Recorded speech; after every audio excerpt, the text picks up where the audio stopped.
ನಾನು ಯಾವ್ದಾದ್ರು ಒಂದು ಸಿನಿಮಾಗೆ ಭವಿಷ್ಯ ನೋಡಿದ್ರೆ ಸಾಮಾನ್ಯವಾಗಿ ಆಗುತ್ತೆ. ಈ ಸಿನಿಮಾಗೆ ಒಂದು ಭವಿಷ್ಯ ಹೇಳ್ತೇನೆ. ನಮಸ್ಕಾರ, ನೋಡ್ತಾ ಇದ್ದೀರಿ ಕುಡ್ಲ ನಮ್ದೂರು. ನಮ್ಮ ಮಂಗಳೂರು ಮತ್ತು ಕುಂದಾಪುರ, ಇಡೀ ಪರಶುರಾಮನ ಕ್ಷೇತ್ರ ಏನಿದೆ ತುಳುನಾಡು, ಅಲ್ಲಿ 2-3 ರೀತಿಯ ಭಾಷಾ ವೈವಿಧ್ಯತೆ ನೋಡಿದ್ವಿ ನಾನಂತೂ. ಒಂದು ಕುಂದ ಕನ್ನಡ, ತುಳು, ಮತ್ತೆ ಕರಾವಳಿ ಭಾಗದಲ್ಲಿ ಮಾತಾಡುವ ಕನ್ನಡ. ಬಹಳ ಇಂಟ್ರೆಸ್ಟಿಂಗ್ ಆಗಿರುತ್ತೆ. ಈಗ ಕುಡ್ಲ ನಮ್ದೂರು ಅನ್ನುವ ಒಂದು ಸಿನಿಮಾ, ಅದು ತುಳುನಾಡಿನವರೇ ಸೇರಿ ಮಾಡ್ತಾ ಇರುವಂತ ಸಿನಿಮಾ, ಕನ್ನಡದ ಸಿನಿಮಾ, ಮಂಗಳೂರು ಭಾಗದ ಕನ್ನಡ ಇರುವಂತ ಸಿನಿಮಾ. ಅಲೋಕ್ ಅಲ್ಲ, ಇವರು ಇನ್ನೊಬ್ರು ಅಲೋಕ್, ನಮ್ಮ ಮಂಗಳೂರಿನ ಅಲೋಕ್ ಅವರು. ದುರ್ಗಾ ಪ್ರಸಾದ್ ಅವ್ರ ಹೆಸರು, ಎಲ್ಲರೂ ಪ್ರೀತಿಯಿಂದ ಅಲೋಕ್ ಅಂತ ಕರೀತಾರೆ. ಅಲೋಕ್ ಅವರು ಎಲ್ಲ ಒಂದು ತಂಡ ಕಟ್ಕೊಂಡು ಒಂದು ಒಳ್ಳೆ ಸಿನಿಮಾ ಮಾಡಿದ್ದಾರೆ, ಕುಡ್ಲ ನಮ್ದೂರು.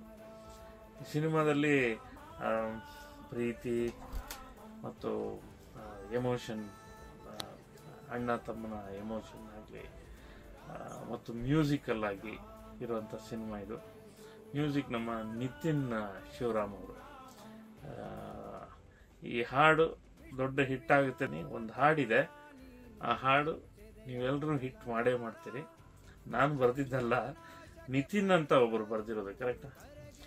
ನಿತಿನ್, ಮಂಗಳೂರಿನ ನಿತಿನ್ ಬರ್ದಿರೋ, ಬಂಗೇರ, ಮಂಗಳೂರಿನ ನಿತಿನ್ ಬಂಗೇರ ಬರ್ದಿರೋ ಹಾಡು. ನಮ್ಮ Nitin Shivaram combination, Nitin and Nitin combination. ನಂದು ಹೇಗೆ ಜಸ್ಕರಣ್ ಸಿನಿಮಾ, ಜಸ್ಕರಣ್ ಹಾಡಿ ಒಂದು ಹಿಟ್ ಆಯ್ತು ದ್ವಾಪರ, ಹಾಗೆ ಜಸ್ಕರಣ್ ಜಸ್ಟ್ ಕನ್ನಡಿಗ ಆಗ್ಬಿಟ್ರು ಈಗ. ಈ ಸಿನಿಮಾದಲ್ಲಿ ನಮ್ಮ ನಿತಿನ್ ಶಿವರಾಮ್, ನಿತಿನ್ ಬಂಗೇರ, ಸಚಿನ್ ಅರವಳ್ಳಿ ಹಾಡಿರೋದು.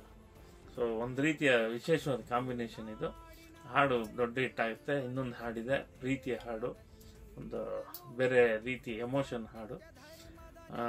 ಇಡೀ ಸಿನಿಮಾ ನೋಡಿದಾಗ ನಿಮಗೆ ಮನೋರಂಜನೆ ಇದೆ, ಅದರ ಜೊತೆಗೆ ತುಳುನಾಡಿನ ಮೇಲೆ ಒಂದು ಅಭಿಮಾನ ಬರುವಂತ ವಿಷಯಗಳನ್ನು ಇಟ್ಟಿದ್ದಾರೆ.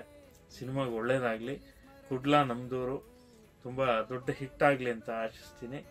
ಬರೀ ಕರಾವಳಿ ಭಾಗಕ್ಕಲ್ಲ, ಬೇರೆ ಎಲ್ಲ ಭಾಗದಲ್ಲೂ ಸಿನಿಮಾ ಚೆನ್ನಾಗಿ ಜನಕ್ಕೆ ರೀಚ್ ಆಗಲಿ ಅಂತ ಹಾರೈಸ್ತೀನಿ. ಇಡೀ ತಂಡಕ್ಕೆ ಒಳ್ಳೇದಾಗ್ಲಿ. ವಿಶೇಷವಾಗಿ ದುರ್ಗಾ ಪ್ರಸಾದ್ ಮತ್ತು ಅಂದ್ರೆ ಅಲೋಕ್ ಮತ್ತು ನಿತಿನ್ ಶಿವರಾಮ್ ಅವರಿಗೆ, ನಿತಿನ್ ಬಂಗೇರ ಅವರಿಗೆ ಎಲ್ರಿಗೂ ಒಳ್ಳೇದಾಗಲಿ ಅಂತ ಹಾರೈಸ್ತೀನಿ.